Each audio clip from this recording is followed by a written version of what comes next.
Bonjour Olivier Georgioussy. Bonjour Priscille Lacombe. Merci beaucoup d'être venu sur le plateau TV du Pop-Up 2022. Vous êtes le président de la FRTP Occitanie.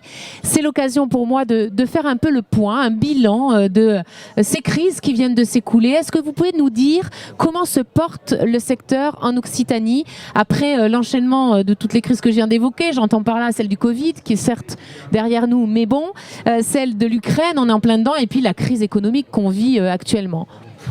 Alors clairement Priscille, on ne peut pas dire qu'on a été épargné ces dernières années.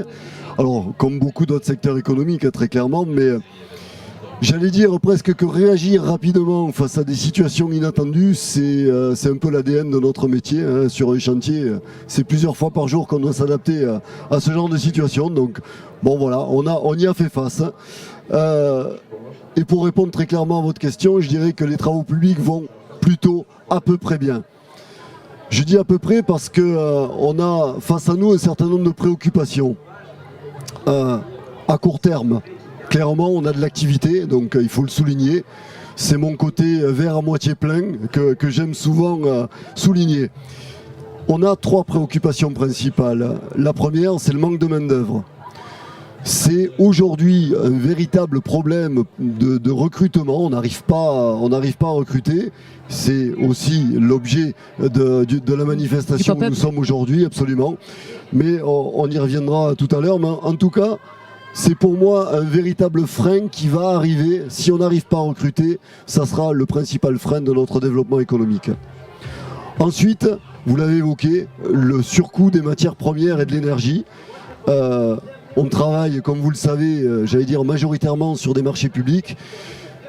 On essaye par le biais de législation de pouvoir répercuter ces prix-là dans nos marchés.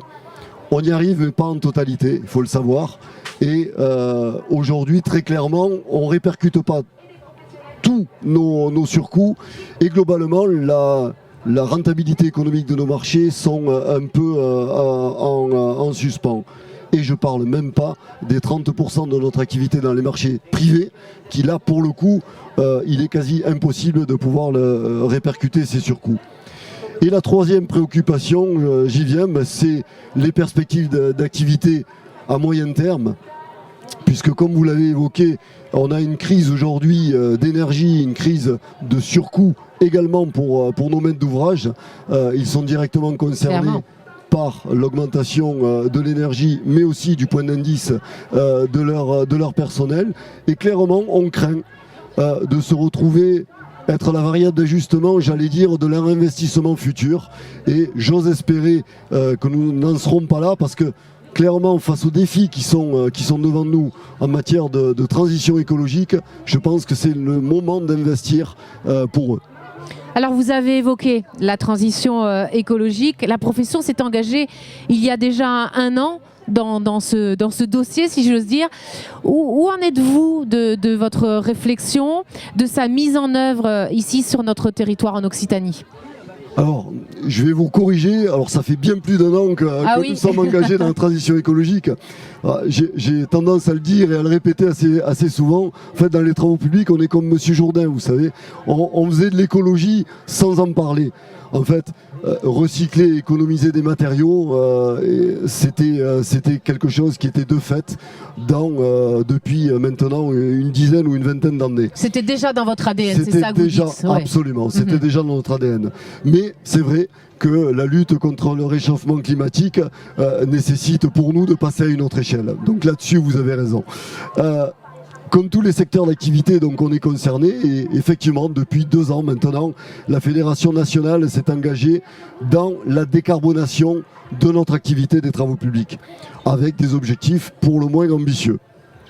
Alors aujourd'hui en Occitanie, pour répondre très clairement à votre question, beaucoup de nos entreprises se sont déjà mis en mode économie d'émissions de CO2, ça bien évidemment, et la réduction de leur empreinte carbone est devenue essentielle dans leur quotidien pour nos entreprises régionales, mais autant au niveau de leur comportement interne que dans les techniques et les matériaux qu'ils mettent en œuvre sur le terrain. Alors la transition écologique, on va pas se mentir, hein, ce sont des contraintes. Il y a peu de camions de chantier qui sont électriques aujourd'hui. Il va falloir que vous revoyiez vos copies sur ces dossiers-là, par exemple. Mais c'est aussi la construction et l'entretien d'infrastructures qui n'existaient pas avant. Je pense notamment aux parcs éoliens ou à tout ce qui va aider à combattre les îlots de chaleur dont on parle beaucoup. J'ai donc envie de dire que la transition écologique, certes, c'est des contraintes, mais c'est aussi des opportunités. Est-ce que vous êtes d'accord avec ça ? Totalement. Je crois que c'est avant tout une opportunité. Je vous disais tout à l'heure du verre à moitié plein et du verre à moitié vide. Là, pour le coup, on a devant nous un champ qui s'ouvre et clairement, c'est fondamental. Alors, pour resituer le sujet, très clairement, vous parliez tout à l'heure de nos engins de chantier pour lesquels ça allait mettre des contraintes. Clairement, ce qu'il faut que le grand public comprenne, c'est que les émissions qui sont dues à nos propres engins de chantier représentent au niveau de la France que 4% de l'économie de l'émission de carbone. 4%. 4%. Par contre, l'utilisation de nos infrastructures, celles que l'on réalise, là, elle représente à hauteur de 50%. D'accord. Donc c'est là-dessus qu'il faut se focaliser.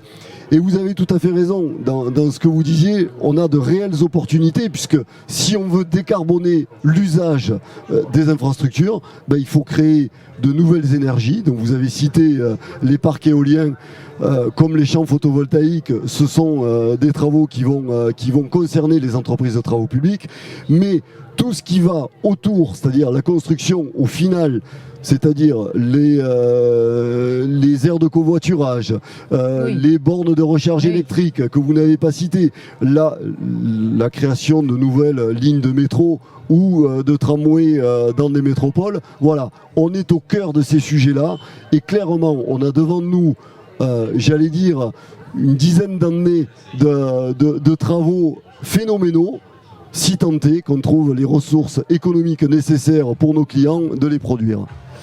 Alors, vous avez repris la présidence de l'Institut de formation des métiers des TP. Vous organisez aujourd'hui, on l'a dit, le fameux pop-up de la FRTP Occitanie, avec notamment pour objectif de faire découvrir les métiers des travaux publics aux jeunes générations. Et Dieu sait si elles sont nombreuses aujourd'hui sur le pop-up, je tiens à le souligner. Est-ce que tout cela est suffisant justement pour faire face aux défis de demain, aux défis dont on vient de parler, et à la problématique de recrutement qui est de plus en plus au cœur du sujet, si j'ai envie de dire, c'est toujours une problématique. C'est toujours une problématique et comme je vous le disais tout à l'heure, je crois que ça devrait être une problématique majeure pour l'ensemble de nos entreprises parce que ça sera le frein de notre développement de demain. Donc oui, aujourd'hui avec le pop-up, on a une vitrine extraordinaire sur la richesse et l'innovation qui est au cœur de nos métiers. Ouais. Et je dirais que pour rentrer dans nos entreprises, il faut donner envie. Et j'ose espérer qu'une journée comme celle-ci va permettre aux jeunes qui sont effectivement très nombreux aujourd'hui de leur donner envie de rentrer dans nos métiers parce que au-delà de la technique qu'ils vont pouvoir découvrir aujourd'hui, c'est presque l'aventure qui se cache derrière, qui devrait les intéresser et les attirer. Donc j'espère qu'aujourd'hui, ils vont être ravis et ils vont tenter l'expérience des travaux publics. Et bien vous savez quoi, moi j'en suis certaine, parce qu'avec tout ce qu'il y a à découvrir sur ce pop-up, je vous assure que ça donne envie. Et en tout cas, ça nous permet effectivement de voir une facette de ce secteur qu'on ne connaissait pas forcément. Merci beaucoup, Président. Je vous en prie. Et bon pop-up. Merci beaucoup, Priscille.